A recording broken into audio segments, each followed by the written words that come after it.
인류의 커다란 도약을 장식했던 1969년 아폴로 11호의 달 탐사. 우리는 그 뒤 달에 풍부한 자원이 있음을 알게 되었고 여러 가지 측정 기기를 달에 직접 설치해 지구에서도 달을 관찰할 수 있게 됐습니다. 또한 달 탐사 연구를 통해 현재 첨단 기술의 원조가 되는 여러 기술이 탄생하게 됐는데요. 새로운 역사를 쓴 아폴로 11호를 통한 달 탐사의 모든 것. 오늘 과학 미래를 열다에서 확인하시기 바랍니다.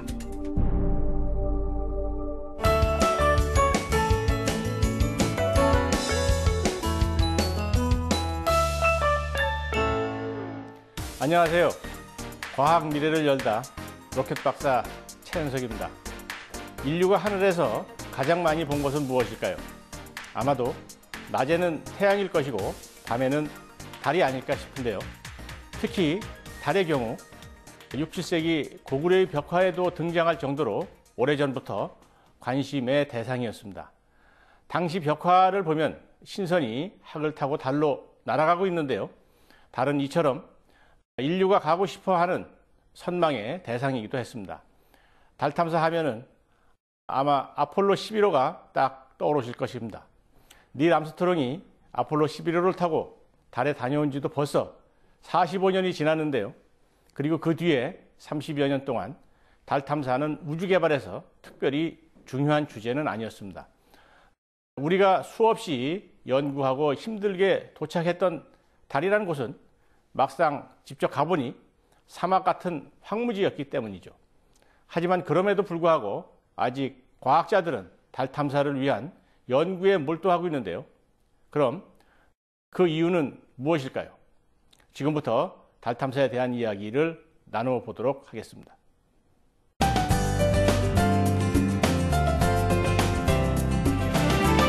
달 탐사 이후 많은 과학자들은 달의 지구 자원의 상당 부분이 있을 것이라는 예상을 하게 됐습니다. 특히 지구에 있는 광물 자원의 대부분이 달에도 존재할 것이라는 생각을 갖게 됐는데요. 그 중에서 희귀 자원이자 신재생에너지 자원인 헬륨3과 히토류가 달에 존재한다는 것이 확인되었습니다. 이것은 1969년 아폴로 11호에 의해 발견됐는데 미국 위스콘신 대학의 쿨친스키 교수는 달에 있을 것으로 예상되는 헬륨3의 1톤 가치가 4조 원 이상이 될 것이라고 주장을 했습니다. 그는 헬륨3이 달에 약 100만 톤에서 5억 톤가량 있다고 추정하고 있습니다. 이것은 인류가 수천 년간 쓸 수 있는 에너지를 만들 수 있는 양이기도 합니다. 헬륨3은 방사성 동위원소가 포함된 폐기물을 거의 만들어내지 않는다는 장점을 가지고 있습니다. 따라서 신재생 에너지로 각광을 받고 있습니다. 이렇듯 우리는 달에 존재하는 신재생 에너지를 찾기 위해 달을 탐사하기도 하고 태양계의 기원과 탄생을 연구하기 위해 달에 가기도 합니다. 또한 다른 행성을 탐험할 때 달을 우주정거장으로 활용하기 위한 방안으로도 연구 중입니다. 그럼 인간이 달에 가려고 하는 도전은 어떻게 시작되었을까요? 달 탐사는 어찌 보면 우연히 시작되었는데요. 구소련이 1957년 첫 인공위성을 발사하고 1961년 우주인 가가린이 첫 우주비행에 성공하자 미국은 달에 인간을 착륙시키고 지구로 되돌아오는 아폴로 계획을 발표하게 됩니다. 이 계획이 바로 달 탐사의 시초가 된 것입니다. 달 탐사는 인류의 탄생 이후 지구에서 인간이 도전한 최대의 과제였는데요. 하지만 미국은 아폴로 계획을 발표한 지 불과 8년 만인 1969년 7월 달 탐사에 성공하게 됩니다. 암스트롱과 올드린이 달을 걷고 안전하게 지구로 되돌아온 것입니다. 그리고 45년이 지난 지금 아직도 아폴로 우주선이 달에 갔던 방법을 토대로 달 탐사 연구가 계속되고 있는데요. 이처럼 아폴로 11호는 당시 대단한 업적이었고 아직 이를 능가할 획기적인 달 탐사 기술은 나타나지 않고 있다고 볼 수 있습니다. 따라서 달 탐사라는 역사를 일궈낸 아폴로 11호를 살피지 않을 수 없는데요. 그럼 지금부터 아폴로 우주선이 어떻게 달 탐사에 성공했는지 그 과정을 알아보도록 하겠습니다.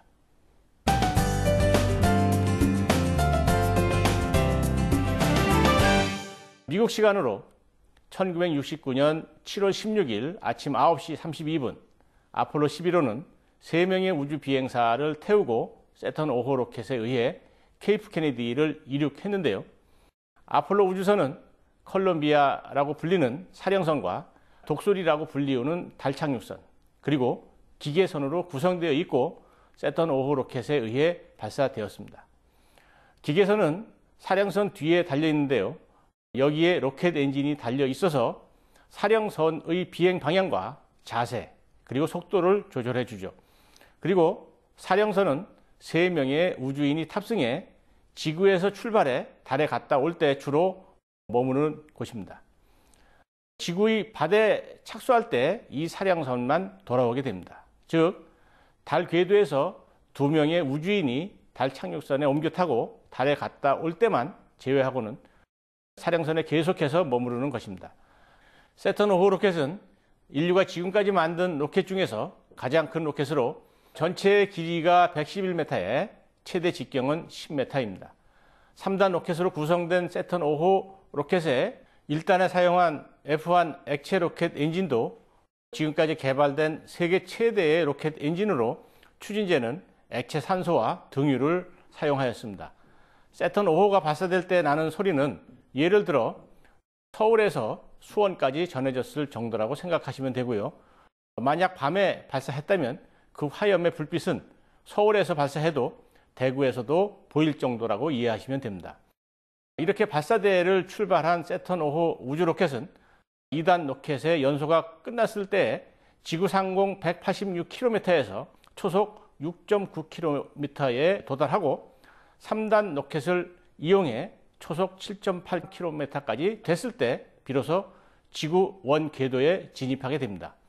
그리고 우주선과 로켓을 점검한 후 다시 3단 로켓을 점화해 초속 10.83km, 즉 음속의 32배의 속도로 지구 궤도를 탈출하는데요. 비로소 달을 향해 비행을 시작하게 됩니다.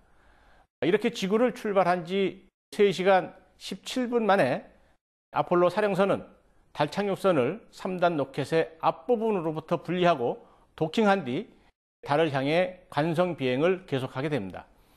공기가 없는 우주 공간에서 햇빛이 직접 닿는 곳의 온도가 섭씨 130도, 햇빛이 안 비치는 그늘진 곳의 온도가 섭씨 영하 120도 정도이므로 온도차는 섭씨 250도나 되는데요. 만약 우주선이 햇빛을 계속 받게 된다면 우주선은 그 높은 온도 때문에 뒤틀리게 됩니다.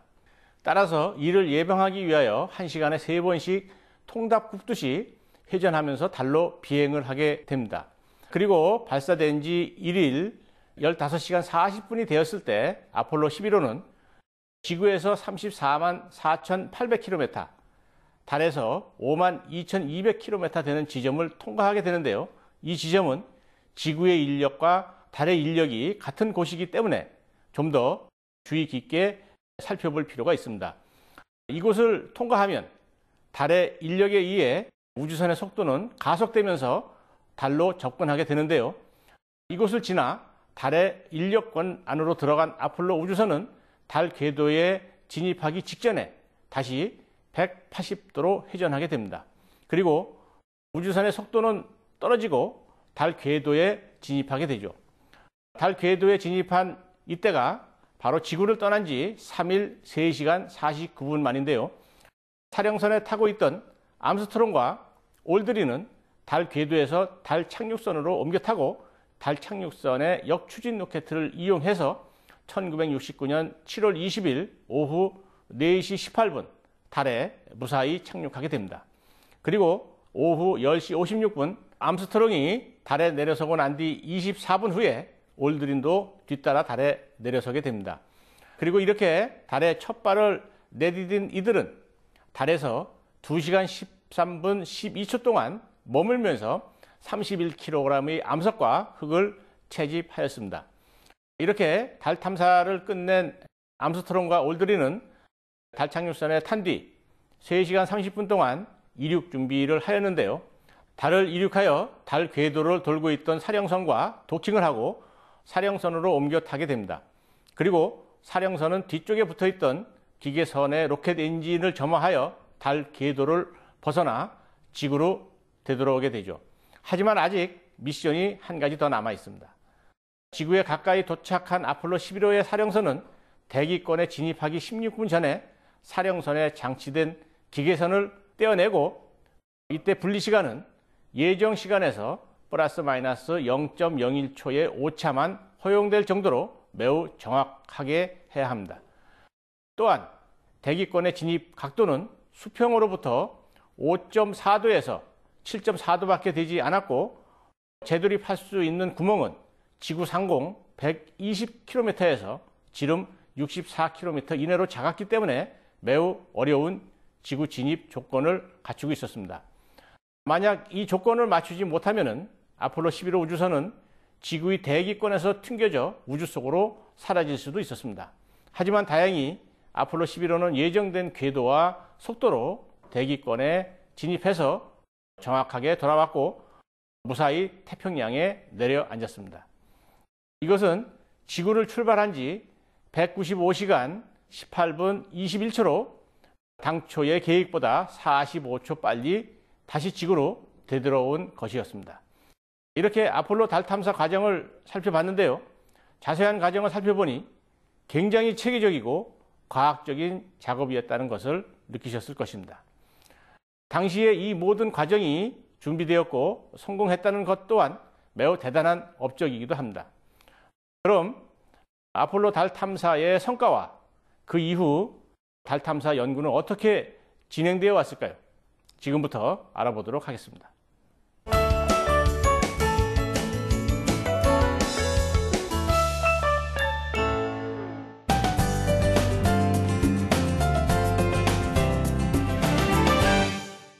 달에 착륙한 암스트롱과 올드린은 다양한 달 관측 기기를 설치했는데요. 첫 번째로 달에 설치한 관측 기기는 바로 태양풍 측정 장치였습니다. 태양풍 측정 장치는 태양에서 달로 불어오는 많은 입자들을 포획하기 위해 만든 장치인데요. 달을 떠나기 전에 다시 거두어서 지구로 회수해 분석하는 방법을 사용했습니다. 두 번째로 설치한 관측 기기는 바로 레이저 반사경인데요. 이 레이저 반사경은 정밀한 거울 여러 개를 평행으로 만든 것으로 중량은 32kg 정도입니다. 지상에서 레이저 광선을 발사하면은 달에 장치한 이 레이저 반사경에서 레이저가 지구로 반사되어 오는데요. 이때 레이저 왕복에 소요된 시간을 측정해서 지구와 달 간의 거리를 계산할 수 있습니다. 지구와 달의 평균 거리는 38만 4,400km이지만 태양에 의해서 이 거리가 약간씩 변합니다. 이 변화 과정을 레이저 반사경을 통해서 오차범위 15cm 이내로 정확히 측정하는 것이 달의 반사경을 설치한 목적이었습니다. 그리고 이 레이저 반사경으로 지구와 달의 거리를 측정한 결과 달이 지구로부터 연간 3.74cm씩 멀어지고 있다는 사실을 알게 되었습니다. 세 번째로 설치한 관측기기는 바로 월진계였습니다. 월진계는 달의 지진을 관측하는 장치인데요.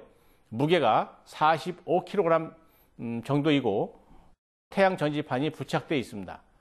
월진계는 관측 결과를 약 5년 동안 지구로 전송해 주었는데요. 그 결과 달의 지진에는 깊이 220km까지를 진원으로 하는 낮은 월진과 깊이 600에서 1100km를 진원으로 하는 깊은 월진이 존재함이 관측되었습니다. 낮은 월진은 달의 온도 저하로 뒤틀림이 축적이 돼서 새로운 단층이 생겨 발생한다고 추측이 되는데요.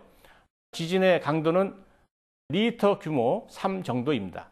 즉 바로 아래서 발생하면 사람이 느낄 수 있는 정도입니다. 또한 깊은 월진은 지구에서 받는 인력의 변화 때문에 활성 단층이 움직이면서 생겼다고 추정을 하고 있습니다. 강도는 1 정도라 사람이 느낄 수 없는 정도입니다. 이렇듯 우리는 달에 직접 설치한 월진계를 통해서 달에서도 지진이 자주 발생한다는 것을 알게 되었습니다. 이처럼 아폴로 11호는 달을 관측할 수 있는 여러 기기를 설치해 지금까지 달을 연구하는 데 큰 도움을 주게 되었습니다. 또한 당시 달에서 가져온 암석은 달에 60여 종의 원소가 있다는 사실을 알게 해주었습니다. 특히 달에는 휘석과 사장석이 가장 많고 산화철과 티타늄이 지구보다 훨씬 풍부하다는 것도 알게 되었습니다. 또한 달에는 알루미늄이 상당량 존재한다는 것도 발견했는데요. 뿐만 아니라 아까 말씀드렸던 미래 핵융합 에너지원인 헬륨3이 달에 100만 톤가량 있다는 것도 알게 되었습니다. 아폴로 11호 이후 5대의 아폴로 우주선이 10명의 우주인을 달에 착륙시켰습니다. 그 결과 391kg에 이르는 달의 흙과 암석이 지구로 오게 됐습니다. 아폴로 14호는 달의 수레를 가지고 가서 달에 설치할 측정 장비와 착륙선으로 가져갈 흙을 운반했고, 아폴로 15호, 16호, 17호는 전기 자동차를 달에서 사용했습니다. 달은 지구 중력의 6분의 1 정도이기 때문에 우주인이 걷기가 불편했기 때문입니다. 이 차는 무게 208kg의 2인승 사륜차였는데요. 네 바퀴에 각각 4분의 1 마력의 모터를 달아서 거친 달 표면에서 최고 시속 13km까지 달릴 수 있었습니다. 이 자동차는 36V 2개의 배터리 힘으로 가는 전기 자동차였고, 아폴로 15호에서 처음 사용해서 최대 78시간 동안 사용할 수 있었는데요. 지금의 전기 자동차의 시초가 바로 달에서 사용된 이 전기 자동차였습니다. 또한 나사는 아폴로 계획에서 모두 10,000개의 신기술이 탄생하였다고 발표하였는데요. 이 중 대표적인 것은 스마트폰 기술과 노트북, 위성통신 관련 기술이었습니다. 현재 미국을 대표하는 첨단 기술들이 모두 이때 나온 것입니다. 우주인이 달을 탐험하는 데 필요한 것을 만들면서 이 같은 새로운 기술들이 개발된 것인데요. 우주선에서 필요한 전기와 우주인의 식수 해결을 위해 개발된 것이 바로 지금의 연료전지이고, 우주인과 지상과의 통신을 위해 만든 통신기기가 바로 휴대폰의 시초였습니다. 또한 우주선에 실은 소형 전자계산기가 지금의 노트북 컴퓨터의 시작이었죠. 우리가 지금 사용하고 있는 첨단 IT 기기들이 모두 달 탐사에서 비롯됐다는 사실이 놀라우실 텐데요. 이처럼 달 탐사는 그 이후에도 많은 업적을 남겼습니다. 그리고 지금처럼 많은 사람들이 기억하는 역사적인 사건이 되었습니다. 그리고 전 세계가 끊임없이 달에 주목하고 있는 만큼 언젠가는 아폴로 달 탐사선을 능가할 새로운 달 탐사선이 나타날 텐데요. 다음 시간에는 우리나라를 비롯한 세계 여러 나라가 어떻게 달 탐사를 계획하고 있는지 알아보도록 하겠습니다.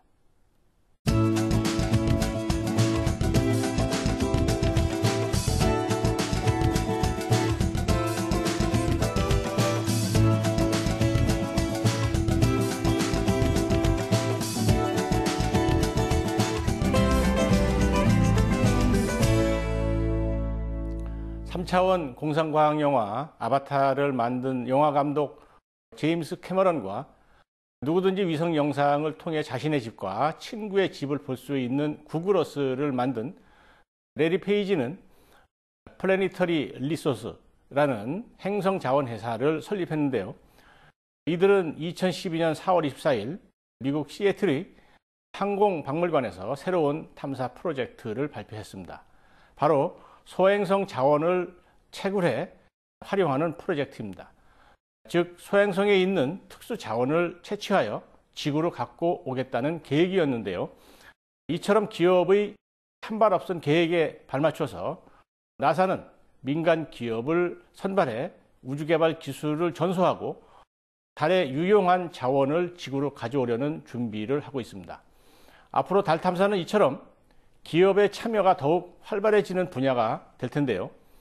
달이 더 이상 우리가 꿈꾸는 미지의 세계가 아니라 우리의 꿈을 이룰 수 있는 가까운 행성이 되기를 기대해 봅니다. 과학 미래를 열다 시청해 주신 여러분 대단히 고맙습니다.